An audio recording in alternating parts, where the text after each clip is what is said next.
정리해 보도록 해보겠습니다. 네.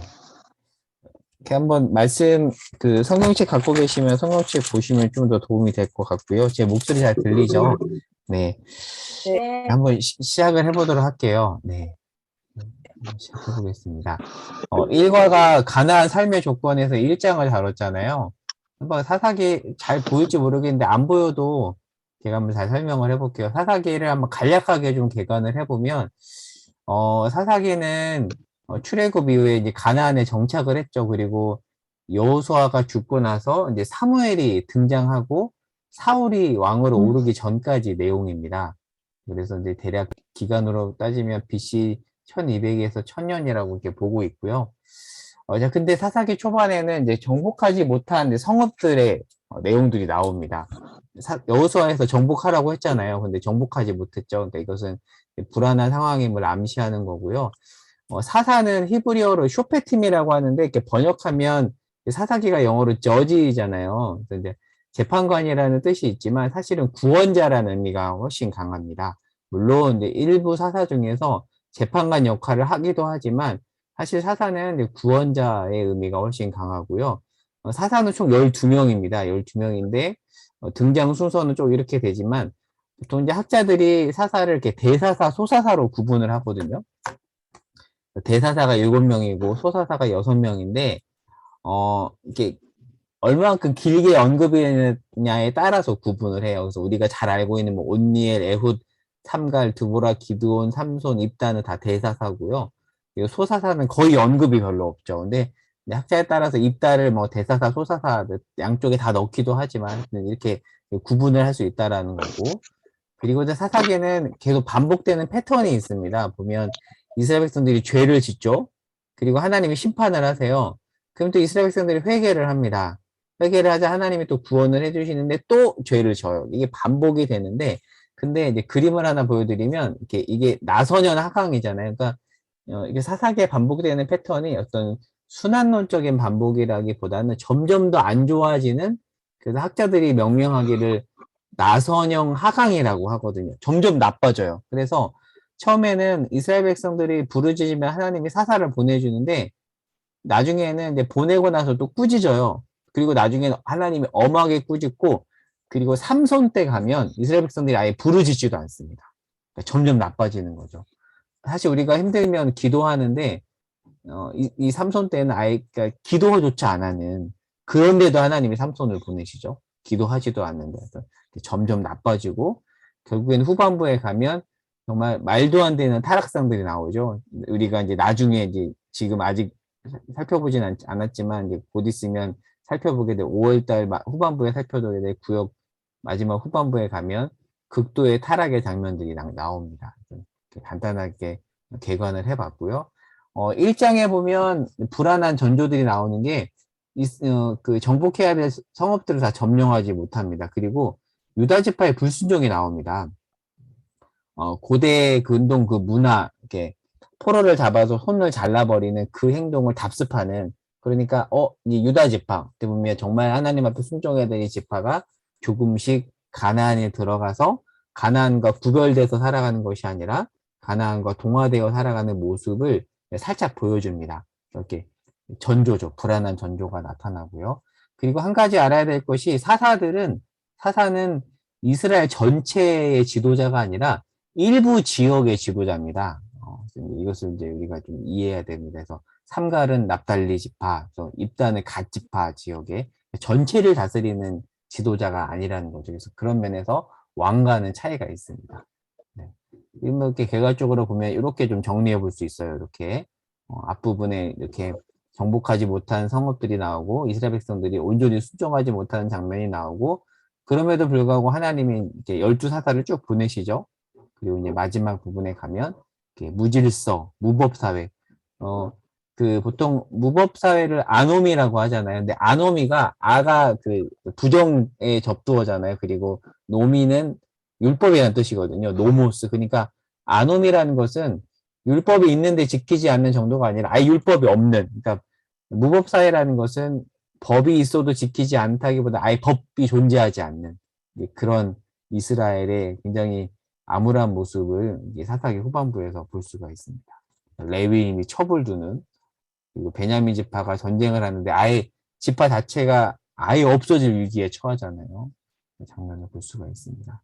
그래서 이렇게 또 그림을 그려볼 수 있습니다. 그려볼 수 있고요. 이거 하나 좀 살펴볼게요. 그 사사기 후반부가 결론 부분에 이제 언급이 되지만, 그런데 시대적으로 보면 사실은 사사기 초기에 일어난 일입니다. 근거가 있어요. 20장 28절에 가면 아론의 손자인 엘르아스의 아들 비느하스가 아직 살아있다고 되어 있거든요. 그리고 이스라엘 초기가 40만 명이나 모이는 것은 연합과 단결이 잘 되고 있는 초기 모습을 반영합니다. 근데 사사기를 보면 후반부로 갈수록 이 지파들의 연합이 깨져요. 근데 후반부에 가면 연합이 잘 되고 있거든요. 그러니까 사사기 이후에 결론부에 나오지만 실제로 연대로 따지면 초기라는 거죠. 일단 그러면 이거 볼게요. 왜 초기 사건을 말기에 배치했는가? 이스라엘이 가나안 되었을 때 이스라엘이 하나님에 대한 신앙을 잃어버리고 가나안이 우상 종교를 선택하고 하나님의 정치사회 시스템을 버리고 가나안의 정치사회 시스템을 받아들였을 때 결론이 무엇인가? 결국에는 소돔과 고모라처럼 된다는 것을 알려주기 위해서 말기에 배치한 것이지, 사실로 연대적으로 따지면 초기에 일어난 사건이라는 거 좀 간략하게 정리해서 갑니다. 학자들이 대부분 이렇게 보고 있습니다. 네. 자, 그러면 한번 쭉쭉 가볼게요. 점령하지 못한 지역들이 나오죠. 보면 일장에 보면 이런 내용들이 나와요. 철병거를 쫓아내지 못했다. 그리고 베냐민 지파도 예루살렘의 여부수 족속을 쫓아내지 못했다는 얘기를 계속 이야기하고 있고요. 그리고 단지파 같은 경우는 아예 그 가나안 족속 중에 하나인 아모리 족속에 밀려버립니다. 네, 그 얘기가 또 1장에 나오죠. 자, 이제 2과로 가보면, 2과는 제목이 본문을 담아내는 시간이고 2장을 다루고 있는데, 2장에 보면 유명한 지역이 나오죠. 복임이 나옵니다. 복임. 혹시 이 책 보신 분 계실지 모르겠는데 아마 다 보셨을 것 같은데, 박영선 목사님 초창기 책 사사기 다루는 구원 그 즉각성과 점진성이라는 책에 보면 복임에 대해서 이렇게 설명을 해요. 회개하지 않고 울어버린 장소. 그러니까 우는데 회개하지 않아요. 사실 울면 회개해야 되잖아요. 근데 울기만 하고 회개하지 않는, 어찌 보면 이스라엘의 어떻게 보면 변질된 모습을 보여주는 대표적인 그런 말씀이라고 볼 수 있습니다. 그럼에도 불구하고 하나님이 계속 은혜를 베푸시고 사사를 보내죠. 그 내용이 또 2장 후반부에 나오고, 자, 이제 3장 첫 사사입니다. 온니엘은 첫 번째 사사인데, 보면은 사실 이스라엘이 이길 수 없거든요. 근데 하나님이 온니엘을 보내서 이스라엘 백성들을 구원하는데, 이 온니엘이 첫 사사라고 했잖아요. 대부분의 사사들은 결점이 정말 많이 나오는데, 이 첫 번째 사사인 온니엘은 결점이 소개되지 않습니다. 네. 일단 제대로 출발하는 거죠. 잘 출발합니다. 근데 온니엘은 그냥 간략하게 넘어갈게요. 간략하게 넘어가고, 자, 이제 에훗이 나옵니다. 에훗은 아주 특이한 사사인데, 자, 온니엘을 통해서 40년 동안 평안을 주시는데 결국 온니엘이 죽죠. 그래서 또 이게 변합니다. 자, 근데 이때 또 이스라엘의 구원이 필요하자 하나님께서 에훗을 세우시는데, 근데 지금 에훗은 어떻게 소개하냐면 베냐민 지파인지만 왼손잡이라고 언급을 합니다. 자, 그런데 이게 참 재밌어요. 뭐가 재밌냐면 이 베냐민이라는 뜻은 무슨 뜻이 있냐면 오른손의 아들이라는 뜻이 있습니다. 왜냐하면 벤이라고 하면 뭐뭐의 아들이라는 뜻이거든요. 그래서 벤 야민 하면 오른손의 아들이란 그런 뜻입니다. 근데 에훗이 오른손의 아들이란 뜻을 가진 베냐민 지파 출신인데 오른손잡이가 아니라 왼손잡이에요.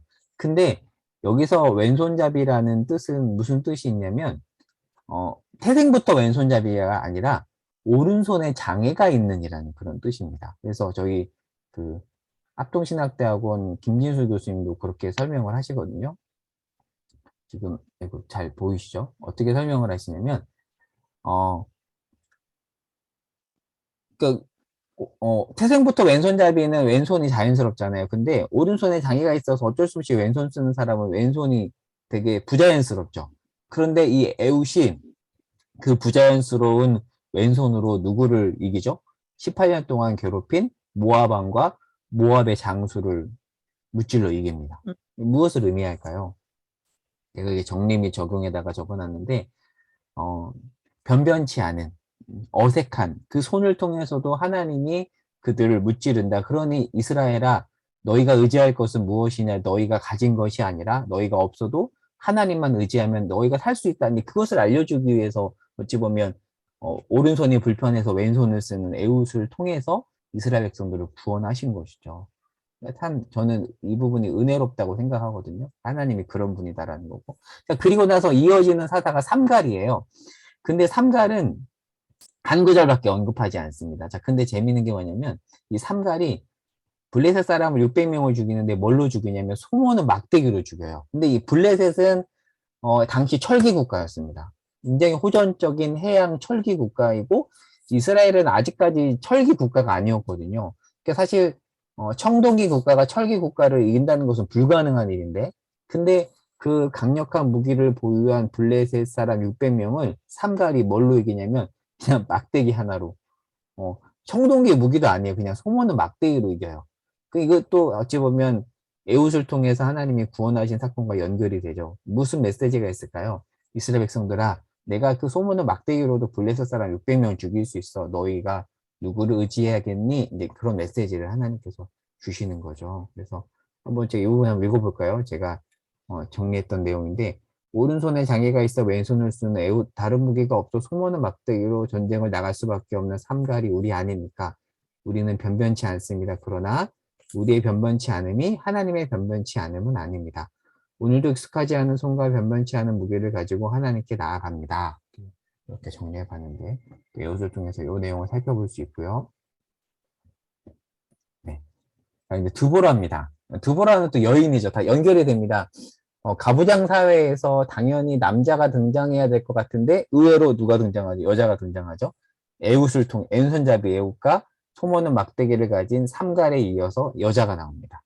자, 한번 볼게요. 여기 보시면 이 당시에 철병거를 가진 가나안 야빈이 폭정을 합니다. 폭정을 해서 하나님께서 구원을 하셨고 이때 이제 여사 사사 드보라가 등장을 하는데 재미있는 게 뭐냐면 4절의 원문은 드보라가 여자임을 5번이나 남겨요. 그러니까 이 사사기 저자가 계속 드보라가 여자다, 여자다, 여자다, 여자다, 여자다 5번이나 얘기를 하는 거죠. 왜 그럴까요? 왜 반복을 할까요? 남자 사사가 등장할 것을 기대했으나 여자 사사가 등장한 의외성을 표현하는 것이죠.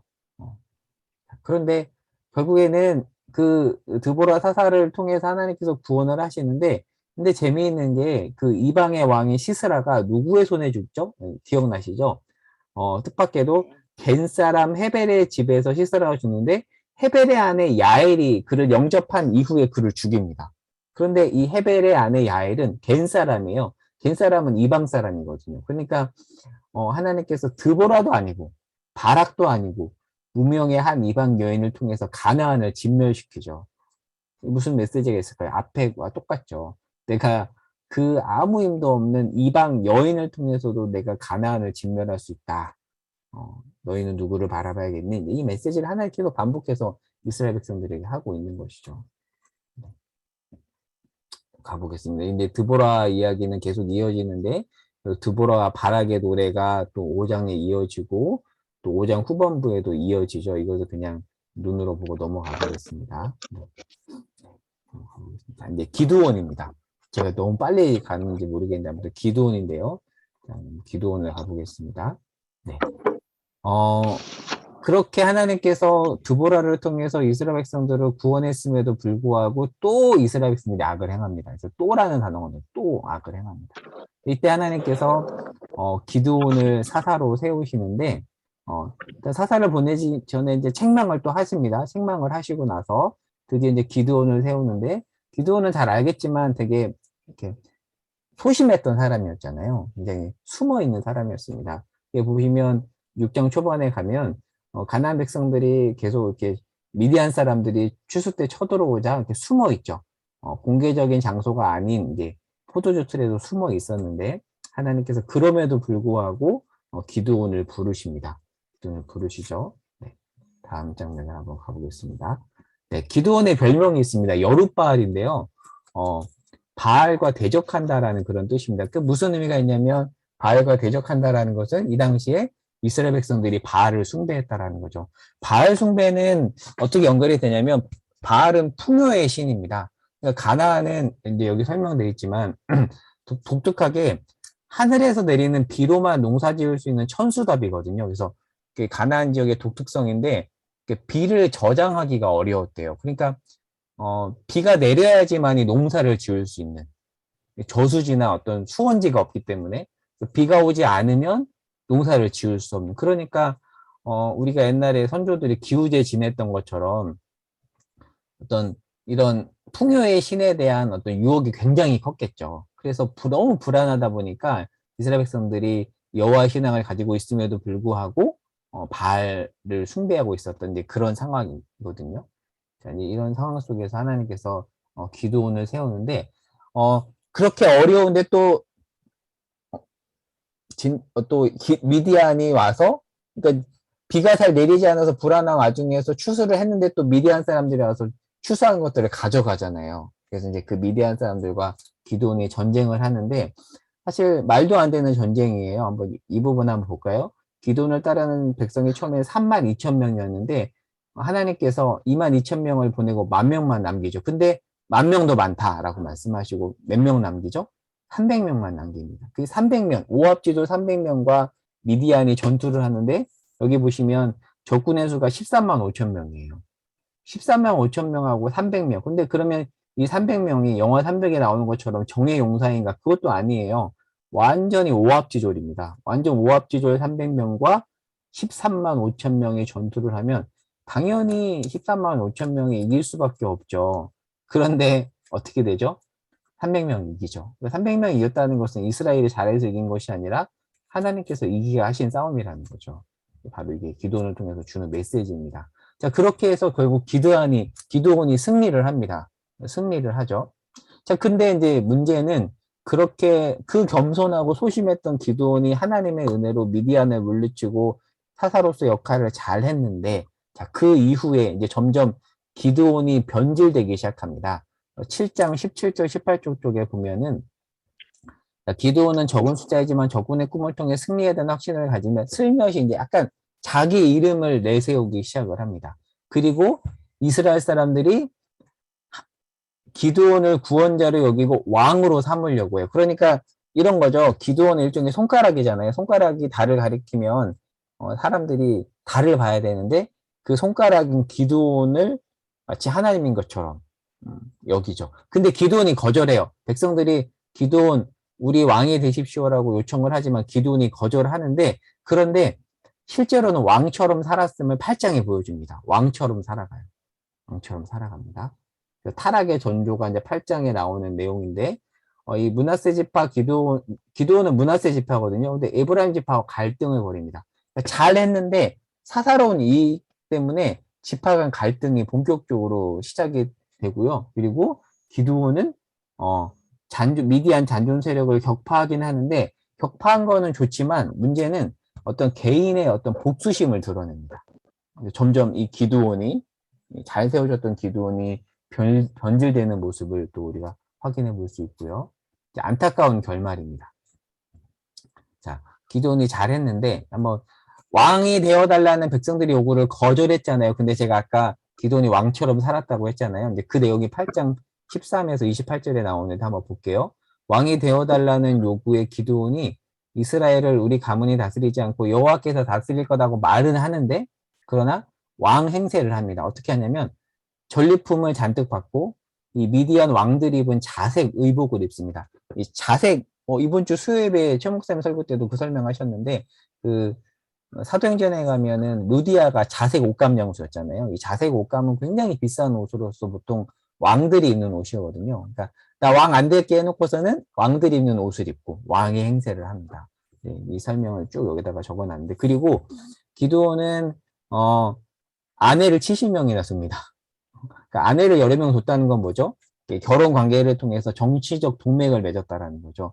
하나님께서는 분명히 신명기에서 왕에게 아내를 많이 두지 말라고 했거든요. 근데 아내를 무려 70명이나 둡니다. 그러니까 말로는 왕을 거부했지만 실제로는 왕처럼 살아가는 것이죠.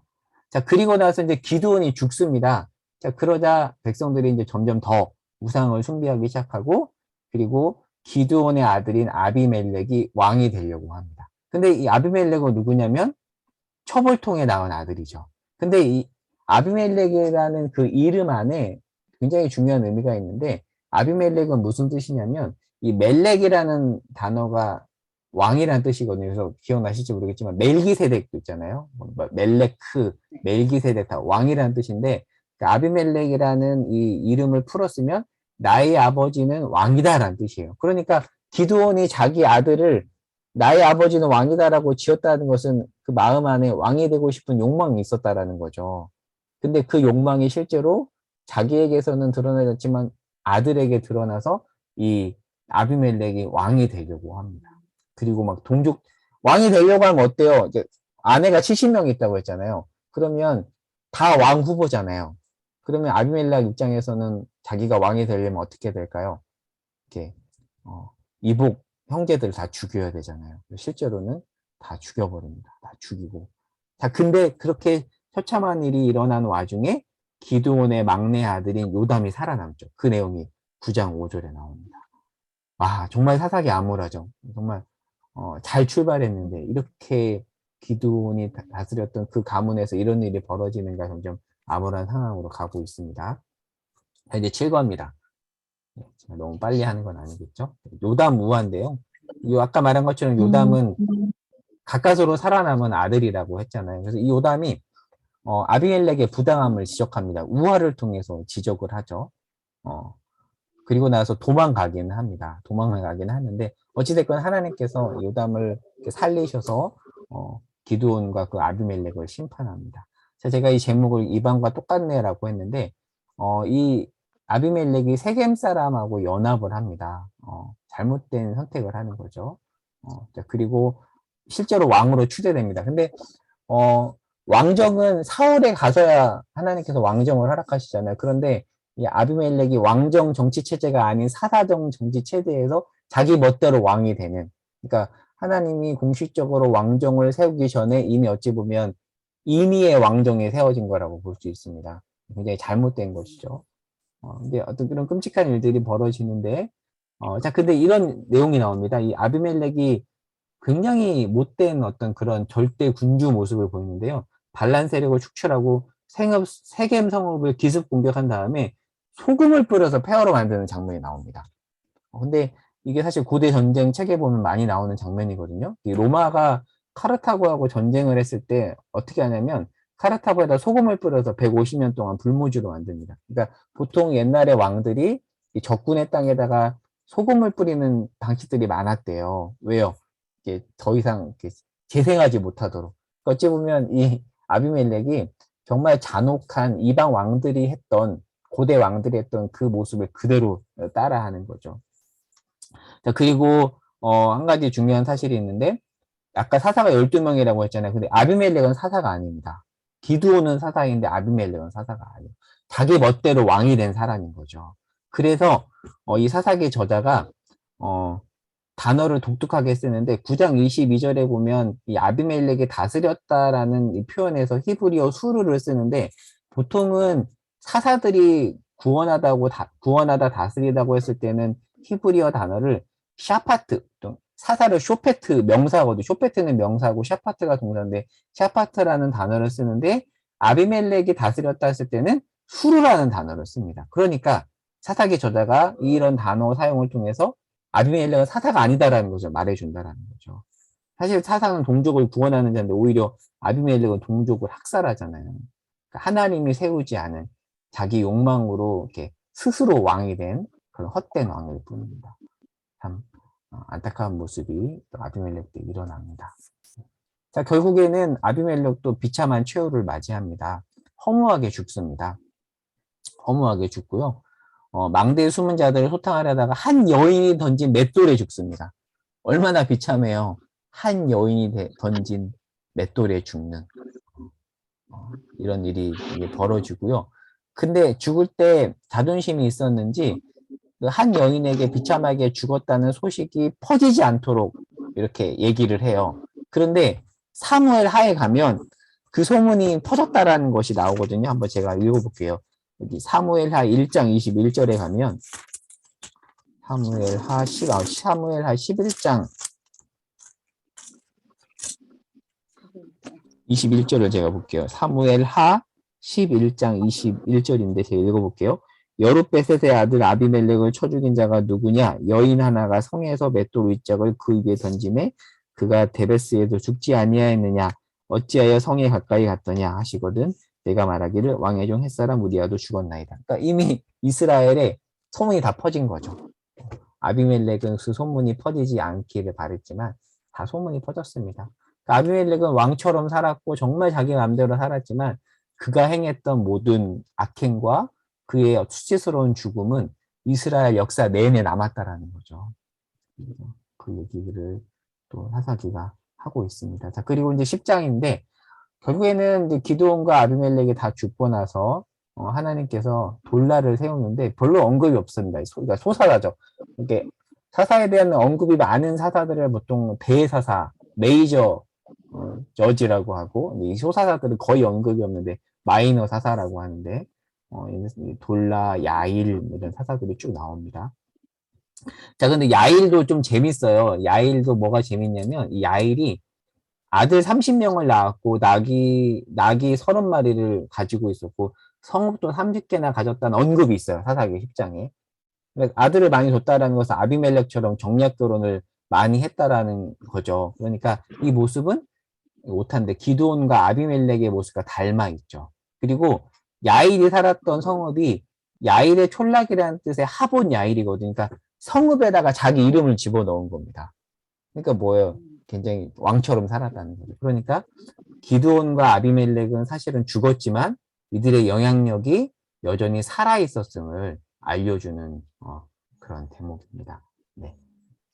그리고 나서 이제 사사 입다 이야기가 시작이 되거든요. 그래서 이 사사기 10장 1에서 18절은 사사 입다 이야기의 서론입니다.